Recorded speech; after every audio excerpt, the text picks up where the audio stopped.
আসসালামু আলাইকুম এভরিওয়ান, পদ্মহাটালে সবাইকে স্বাগতম। দেশ ও দেশের বাইরে যে যেখানে আছেন, আশা করছি আলহামদুলিল্লাহ সবাই ভালো আছেন।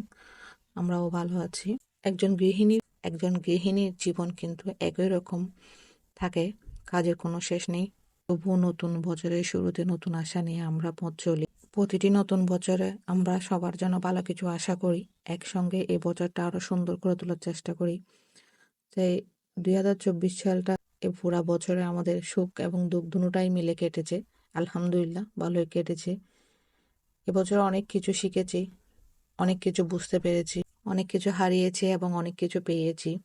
জীবনে বা কঠিন বাস্তবতার মুখোমুখি শিকার হয়েছে এবং বাস্তব জীবনে লড়াই করে বাঁচতে হয় সেটাও শিখতে পেরেছি এবং বুঝতে পেরেছি। খেয়ে ভালো খেয়ে খারাপ সবাইকে বুঝতে শিখেছি এবং বুঝতেও পারছি কাকে বিপদে পাবো কাকে পাবো না।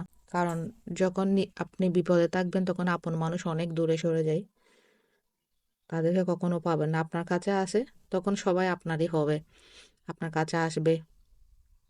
বিপদে পড়লে তখন জিজ্ঞেসও করবে না যে কেমন আছেন, কি অবস্থায়।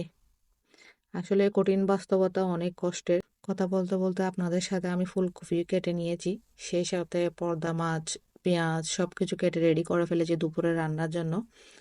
আজকে দুপুরের রান্নাটা একদম সিম্পল ভাবে করব। 2024 সালটা অনেক কিছু শিখিয়ে গেছে আমাদেরকে, অনেক কিছু দিয়েও গেছে। বছর ঘুরতে নতুন আসে পুরানো যায়, কিন্তু আমাদের দৈনন্দিন কাজ টিকে চলতে থাকে।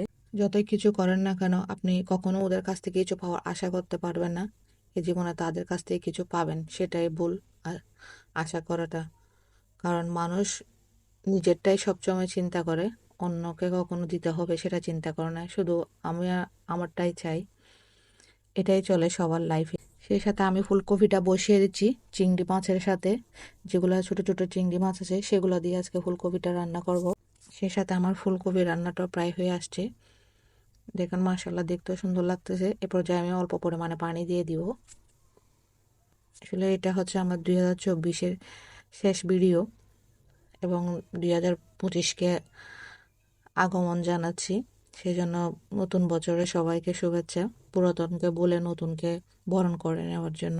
কারণ নতুন বছর আসলে আমরা নতুন কিছু, নতুন বছরের শুরুতে নতুন আশা নিয়ে আমরা পথ চলা শুরু করি। সে সাথে আমি সন্ধ্যার জন্য চিকেন স্যুপটা বানিয়ে নিচ্ছি। গলার হাড়, মুরগির গলার হাড় আর এমনি বিভিন্ন হাড়, তারপর হালকা একটা সলিড মাংস দিয়েছি। এগুলো দিয়ে আজকে চিকেন স্যুপটা বানিয়ে নিব। সেই সাথে আদা, কাঁচামরিচ, টমেটো, গাজর সব দিয়ে দিব, লং, এলাচ দিয়ে পানি দিয়ে বসিয়ে দিব আমি সিদ্ধ হওয়ার জন্য। আসলে শীতের দিনে গরম গরম স্যুপ খেতে অনেক ভালো লাগে, শরীরে এনার্জিও পাওয়া যায়। কথা বলতে বলতে আমার চিকেন স্যুপটা রেডি হয়ে গেছে। আমার এই ছোট্ট ব্লগটা যদি ভালো লাগে বেশি বেশি সাবস্ক্রাইব করবেন এবং শেয়ার করবেন। ভালো থাকবেন, সুস্থ থাকবেন। আসসালামু আলাইকুম।